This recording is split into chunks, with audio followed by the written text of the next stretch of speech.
سلام. ببینین که برگشته بعد از 2 سال اومدم تو این ویدیو بگم که میخوام فعالیت کانال رو از سر بگیرم با یه موضوع و کلا مدل جدید. برای همین ویدیوهای تا اینجای کانالم کلا دیگه پاک کردم و با یه موضوع جدید میخوایم کانال رو انگار که از اول شروع کردیم.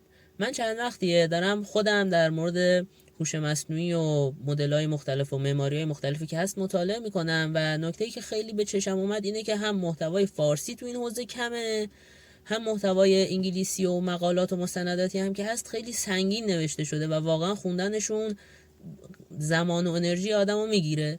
برای همین تصمیم گرفتم خودم که دارم اینا رو مطالعه میکنم با دیگرانم به اشتراک بذارم و با خودم گفتم خب کجا بهتر از کانالی که دارم و یه چند سالیه که رهاش کردم. برای همین تصمیم گرفتم خودم هر مقاله رو که میخونم خلاصه و چکیدش رو توی یه ویدیو یا حالا اونایی که طولانی تره توی چند ویدیو توی کانالم بذارم تا شما هم استفاده کنین. همچنین اسم و لوگو کانالم دیگه فکر نمی کنم با این فعالیت جدیدمون بخوره بسازه. حتما یه اسم خوب تو کامنت ها پیشنهاد بدین که یه اسم جدید بذاریم برای کانال که به این فعالیتی که داریم میکنیم بیاد قشنگ. واسه اینکه محتوا رو از دست ندین لایک و سابسکرایب فراموشتون نشه. تو ویدیوهای آینده میبینمتون. تا اون موقع بدرود.